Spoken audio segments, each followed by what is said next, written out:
Hello and welcome back everyone. સ્વાગત છે આપ સર્વેનું પ્રિપેરેશન વિથ જુનિયર ટેસ્ટના ડિજિટલ પ્લેટફોર્મ પર. આજે આપણે વાત કરવાના છીએ કરંટ અફેરના મોસ્ટ ટાઈમ એવા પ્રશ્નોની. અને આપ અમારી ચેનલ પર પ્રથમવાર હો તો ચેનલને સબસ્ક્રાઇબ કરવા ના ભૂલતા, સાથે સાથે બેલ આઇકન પણ પ્રેસ કરી દેજો જેથી આવનારા તમામ વિડીયોની અપડેટ આપ સુધી પહોંચી રહે. અને હજુ સુધી તમે અમારી ટેલિગ્રામ ચેનલ તેમજ વોટ્સઅપ ચેનલ જોઈન ના કરી હોય તો નીચે ડિસ્ક્રિપ્શન બોક્સમાં તેની લિંક આપેલી છે, તો ત્યાં જઈને તમે જોઈન કરી શકો છો. તો શરૂ કરીએ કરંટ અફેરના મોસ્ટ ટાઈમ એવા પ્રશ્ન. પ્રશ્ન નંબર 1, મે 2024માં વેસ્ટ નાઇલ વાયરસના કેસ કયા રાજ્યમાંથી નોંધાયા હતા? તો આપણો સાચો જવાબ છે ઓપ્શન બી, કેરળ. પ્રશ્ન નંબર 2, વેસ્ટ નાઇલ વાયરસ કોના દ્વારા ફેલાય છે? તો આપણો સાચો જવાબ છે ઓપ્શન એ, મચ્છર. પ્રશ્ન નંબર 3, તાજેતરમાં નીચેનામાંથી કઈ કંપનીએ ભારતની પ્રથમ કોમર્શિયલ MCU ચિપ લોન્ચ કરી? તો આપણો સાચો જવાબ છે ઓપ્શન ડી, માઇન્ડ ગ્રુવ. પ્રશ્ન નંબર 4, નીચેનામાંથી આંતરરાષ્ટ્રીય છોડ સ્વાસ્થ્યતા દિવસ ક્યારે મનાવવામાં આવે છે? તો આપણો સાચો જવાબ છે ઓપ્શન એ, 12 મે. પ્રશ્ન નંબર 5, હાલમાં ભારત અને કયા દેશે શહીદ બેહેશી પોર્ટના સંચાલન માટે લોંગ ટાઈમ સમજોતા પર હસ્તાક્ષર કર્યા છે? તો આપણો સાચો જવાબ છે ઓપ્શન બી, ઈરાન. પ્રશ્ન નંબર 6, વિશ્વનો પ્રથમ સેમિકન્ડક્ટર ફોરેન્સિક કોર્સ કયા રાજ્યમાં શરૂ થશે? તો આપણો સાચો જવાબ છે ઓપ્શન બી, ગુજરાત.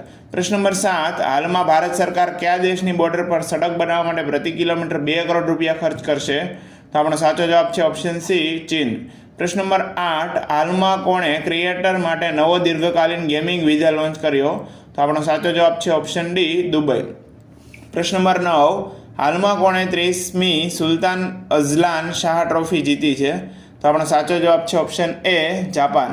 પ્રશ્ન નંબર 10, હાલમાં ઇફકોના નવા નિર્દેશન કોણ બન્યા? તો આપણો સાચો જવાબ છે ઓપ્શન એ, વિવેક બિપિંદડા કોલ્હે. પ્રશ્ન નંબર 11, હાલમાં ઈદા શિશા નોંગરાંગ કયા રાજ્યની પહેલી મહિલા પોલીસ મહાનિર્દેશક બની છે? તો આપણો સાચો જવાબ છે ઓપ્શન બી, મેઘાલય. પ્રશ્ન નંબર 12, નીચેનામાંથી હાલમાં કોણે મેકલિંગ યુનિવર્સિટીએ સન્માનિત કર્યા? તો આપણો સાચો જવાબ છે option C, doctor Soumya Swaminathan. પ્રશ્ન નંબર 13, હાલમાં અરબ સાગરમાં શાર્ક અને કિરણોથી સંબંધિત રિસર્ચ માટે ભારત અને કયા દેશે કરાર કર્યા? તો આપણો સાચો જવાબ છે ઓપ્શન એ, ઓમાન. પ્રશ્ન નંબર 14, હાલમાં કોણ ટાટા ઇલેક્ટ્રોનિક્સના અધ્યક્ષ નિયુક્ત કરાયા? તો આપણો સાચો જવાબ છે ઓપ્શન બી, એન ચંદ્રશેખર.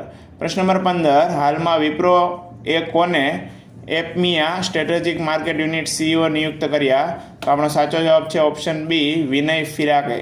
પ્રશ્ન નંબર 16, હાલમાં આંદ્રેઈ બોલોસોવ કયા દેશના નવા રક્ષામંત્રી બન્યા છે? તો આપણો સાચો જવાબ છે ઓપ્શન બી, રશિયા. પ્રશ્ન નંબર 17, હાલમાં સુરજીત પાત્રનું નિધન થયું, તેઓ કોણ હતા? તો આપણો સાચો જવાબ છે ઓપ્શન એ, કવિ.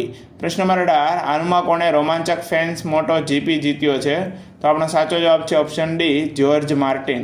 પ્રશ્ન નંબર 19, નીચેનામાંથી કઈ તારીખે વિશ્વ હાસ્ય દિવસ મનાવવામાં આવે છે? તો આપણો સાચો જવાબ છે ઓપ્શન એ, 2 મે.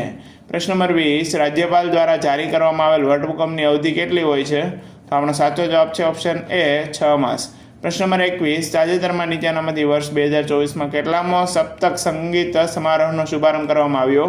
તો આપણો સાચો જવાબ છે ઓપ્શન સી, 44મો. પ્રશ્ન નંબર 22, ભારતમાં કઈ રમતમાં સંતોષ ટ્રોફી એનાયત કરવામાં આવે છે? તો આપણો સાચો જવાબ છે ઓપ્શન બી, ફૂટબોલ. પ્રશ્ન નંબર 23, વેઇટ લિફ્ટિંગમાં ગોલ્ડ મેડલ મેળવનાર પૂનમ યાદવ કયા રાજ્યની છે? તો આપણો સાચો જવાબ છે ઓપ્શન એ, ઉત્તર પ્રદેશ. પ્રશ્ન નંબર 24, નીચેનામાંથી પ્રથમ રાષ્ટ્રીય નાણાં પંચના અધ્યક્ષ કોણ હતા? તો આપણો સાચો જવાબ છે ઓપ્શન બી, KC નિયોગી. પ્રશ્ન નંબર 25, નીચેનામાંથી કઈ તારીખે આંતરરાષ્ટ્રીય મજૂર દિવસ મનાવવામાં આવે છે? તો આપણો સાચો જવાબ છે ઓપ્શન ડી, 1 મે.